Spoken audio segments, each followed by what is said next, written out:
Hello guys, welcome back to the Let's Conquer It platform. Today, in this video, we will study about the important difference between the foodborne poisoning and the foodborne intoxication. तो सबसे पहले हमें पता होना चाहिए कि what is foodborne diseases.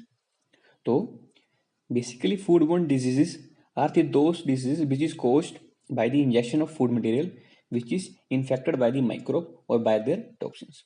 इसका मतलब ये हुआ कि फूडबोर्न डिजीजेस एक इंसान को तब होती है कि जब वो ऐसा फूड मटेरियल को कंज्यूम करता है जो कि इन्फेक्टेड था. किससे? माइक्रोब्स या फिर उसके टॉक्सिन से. अब हम पढ़ेंगे कि फूडबोर्न पॉइजनिंग होती क्या.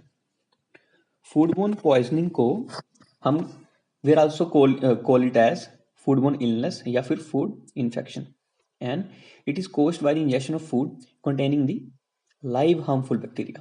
I am repeating again, it is caused by the ingestion of food containing the live harmful bacteria which grows and establish themselves inside the human intestinal tract, and they possess the negative effect on human health.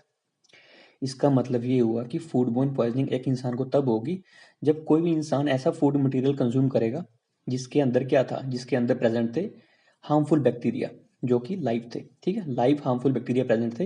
वो क्या करता है, जब कोई इंसान consume करता है food material को, वो हार्मफुल बैक्टीरिया इंसान के साथ फूड के साथ इंसान के अंदर जाता है.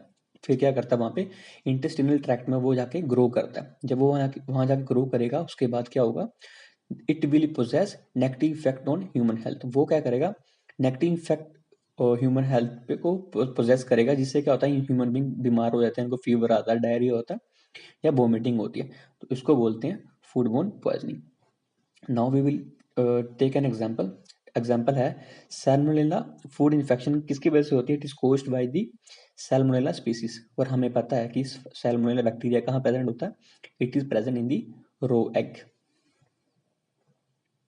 अब हम बात करेंगे कि फूडबोर्न इंटॉक्सिकेशन कैसे होती है. फूडबोर्न इंटॉक्सिकेशन होती है, it is caused by the injection of food which contains the toxins secreted by the bacteria. इसका मतलब ये होगा कि हमें फूडबोर्न इंटॉक्सिकेशन तब होगी जब हम ऐसा फूड मटेरियल कंज्यूम कर रहे हैं जिसमें टॉक्सिन्स प्रेजेंट थे, जो कि किसने प्रोड्यूस किए थे? जो प्रोड्यूस किए थे बैक्टीरिया ने. फॉर एग्जाम्पल, लेट सपोज हम एक फूड मटेरियल की बात कर रहे हैं. हमारे पास एक फूड प्रोडक्ट है, उसमें क्या हुआ कि हमने उस फूड मटेरियल को बाहर छोड़ दिया. जब हमने उसको बाहर छोड़ दिया तो उससे क्या होगा कि बैक्टीरिया ग्रो करेंगे उस पर. जब बैक्टीरिया ने ग्रो किया, उसके बाद क्या हुआ, बैक्टीरिया ने टॉक्सिन्स रिलीज किए फूड में. ठीक है, और ये सब चीज इंसान को पता नहीं है कि बैक्टीरिया की ग्रोथ हुई और उसने टॉक्सिन्स रिलीज किए. और इंसान क्या करेगा, इंसान आएगा उस फूड मटेरियल को कंज्यूम कर लेगा.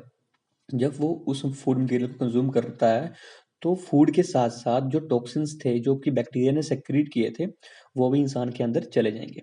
जब वो इंसान के अंदर टॉक्सिन्स चले गए, उससे क्या होगा, इंसान को फूड बोर्न इंटॉक्सिकेशन होती है. ठीक है, उससे क्या होती है, इंसान को फूड बोर्न इंटॉक्सिकेशन. अगर मैं एग्जांपल लूं तो स्टेफाइलोकोकल